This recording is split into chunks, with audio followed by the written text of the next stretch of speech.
So my favourite group of the tarot cards, without any doubt, is the court cards. I mean, why wouldn't you love the court cards? These are the characters of our beautiful deck. You may notice this is the new deck that I'm slowly edging in, with my beloved reading deck still here. But these are the characters. I do not think of the court cards as a hierarchy. I do not think that a page is better or worse than a king. I do not think that the court cards refer to our biology.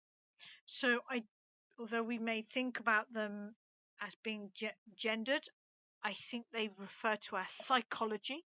So that a 50-year-old man can be the Page of Swords, and a 15-year-old girl can be the King of Wands. I also think that the more psychologically healthy we are, the more that we can step into each of the different court cards. And in fact, I think that is a huge lesson in tarot, is to make friends with each of the court cards. But today I wanted to start a little mini series on the court cards and love, and which of the court cards are good in a relationship reading and which ones may be less good.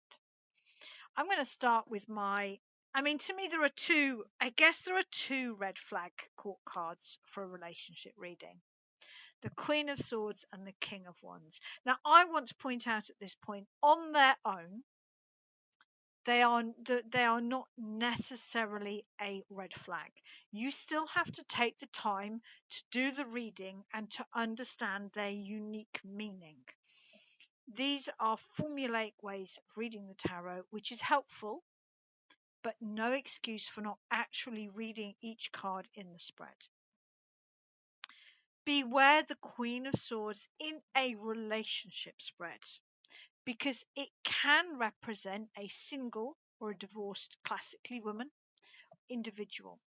So that if this is a significant card, you need to be questioning yourself: does that person actually feel as if they are living life as a single person? Do they feel they're not getting genuine support from their partner? Are they still hung up in love or triggered by a past partner? Or are they planning to leave? Or do they suspect the other person is planning to leave? So this would be a card that I would always take extra time to look really carefully at. Actually, one of my biggest red flag cards in a relationship spread is the King of Wands.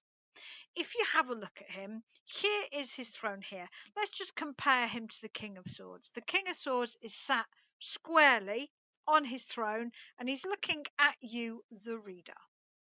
Whereas the King of Wands, quite frankly, is looking over there and is literally, I feel, trying to edge himself off the seat. My son's an ELO fanatic and I can't stand ELO. I managed to get his brother to go with him to the ELO tribute concert, because this is what I would look like at an ELO concert. You'd find me kind of, oh, shall I go and get a drink? Oh, I need to go to the loo, trying to edge off my seat because I wouldn't want to be there. Nothing against ELO, music taste is individual, but in a romantic reading, this is often somebody who doesn't want to let you go. Don't forget, this could be you. I don't want to let the person go, but I don't want to commit either. So I'm just going to kind of hold the relationship in a holding pattern whilst I decide, is the grass really greener on the other side? I'm not sure. I'm not quite ready to commit yet. So to me, the Queen of Swords and the King of Wands are my biggest red flag cards. Other cards that will make me question include the King of Cups. Now, a bit like the King of Wands, I don't think the King of Cups is happy in his role. I think both of these kings would much rather be in the place of page. And in the King of Cups, we can see that his cup is empty. The fish is now worn as a medallion around his neck and also swimming freely. We have this red ship over here. There are adventures he wants to be having. He's almost gazing over at the far distance. His foot is sort of like, oh God, I just want to get into the water. Whereas the page, both of these pages, the Page of Cups is totally encapsulated, enamored with his fish. He's totally in the moment. I don't think either of these kings want responsibility. And the King of Cups tends to read in a relationship reading as people pleaser. So this may come from somebody's background. It may be because they've had caring responsibilities and they've just got used to it. Actually, this can often refer to the main wage earner, where they're working brutally long hours. They don't really enjoy their job, but they feel like they are doing something right for the family. So I would always, if you see the King of Cups, I would question, is one of the partners in the relationship not being honest about how they really feel because they want the other person to be happy? Fine if it's for a short time, not so good in the long term. I'm wary sometimes with the Knight of Swords. It can be quite argumentative communication. If it is paired with the Knight of Wands, then I'm even more wary. On its own, the Knight of Wands can be a really sexual card of, great chemistry. But when it's with the Knight of Swords, it's just a bit too much. And it might be that one of the partners is perhaps too dominating. Or it might be that the couple are caught in a sort of toxic dynamic where they argue a lot and then have great sex. It happens. Also, if you're a professional tarot reader, get used to talking about everything, because really it does come up. I feel that this video was meant to be about the kings, and then the cards started talking and it went different places. I'm going to have to do a second video on the positives because I seem to be drawn into the negatives, really. The Queen of Cups can refer to somebody who is either over-caring as a way of avoiding being honest about themselves, or the flip, the complete opposite, somebody who is self-absorbed, self-obsessed, and not really thinking about the other partner. We might imagine that the King and Queen of Cups, should have them slightly facing, is a really good combination.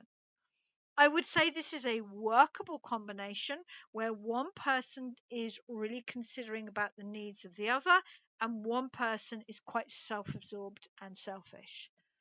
As a tarot reader, it is not my job to judge whether this is good or bad.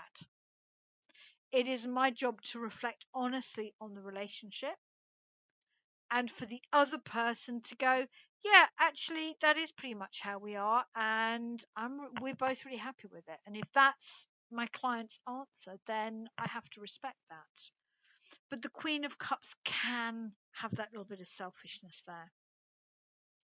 Of course, perhaps the more classic romantic cards are the Knight and the Page of Cups. And seeing as this spread seems to have gone into the negatives of the cards, the problem with the Knight of Cups, the problem with both of these is they can be a little bit in love with being in love. And you're never quite sure, are they in love with me? Are they talking to other people? Or are they just in love with the romantic ideal? The Knight of Cups can have an issue with putting their partner on a pedestal, which is lovely. But it means that at some point they're going to have to realize that we have feet of clay and we're not perfect. This is something my husband definitely did when our kids were younger. I think when he was at work, we had 4. They were all homeschooled.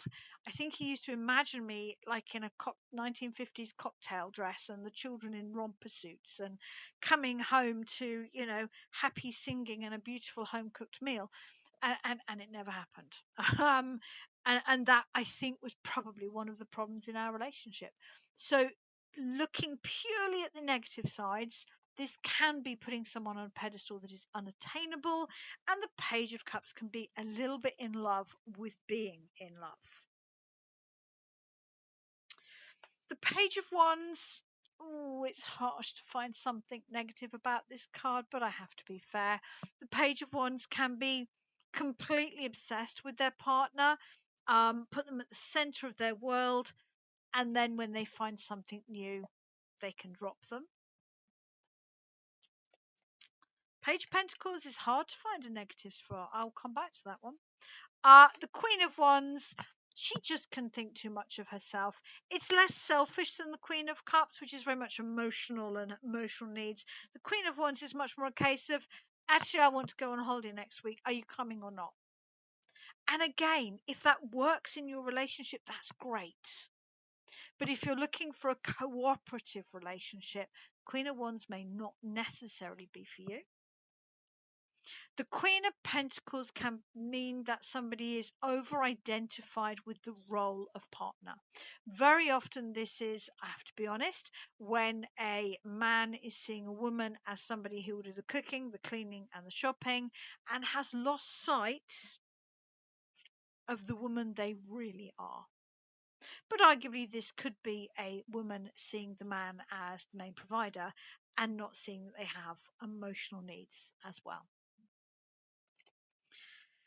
The Knight of Pentacles can get stuck in a rut and be boring. There we go. I've said it. I promise you I will do a positive side to each of these cards. Knight of Pentacles, great card, but yeah, can be a bit on the boring side. There's something weird about me because I love the Page of Swords. The Page of Swords can be very avoidant, can be very quick, clever, using words to entangle and distract, which is something I personally find quite fascinating. But if it's a romantic relationship, if you are constantly asking somebody for an emotionally available relationship and they keep slipping out and asking questions back, that avoidant nature can be quite difficult. I'm really going to have to stretch myself now because this was not the video I was going to do.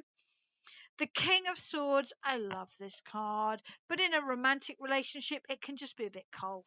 It can be a bit exchange based. It can be a bit I can't see you on Saturday because I always have my karate class. I know it's your 50th birthday, but I have a karate class. It's that sort of energy. King of Pentacles, beautiful card, especially in a relationship reading. It is about being in the moment and having fun, enjoyment and pleasure, but anything done to excess can be too much.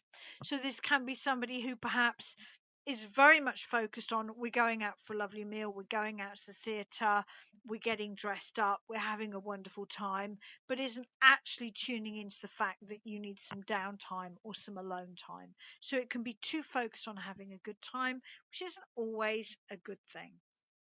The Page of Pentacles can get very caught up in what they're doing and forget to stop and look at your emotional needs in a relationship, because they can be very much focused on the details, very much focused on we can't spend more than this money, or we have to leave at this time. I know that you've had a really late night, but I don't really care, because they can be very detail orientated, a bit like some of my children. And I believe I've done them all. So that video completely got away with me. Was not what I expected to do, and I'm going to have to balance it out next with a reading on the best of all of the court cards in love.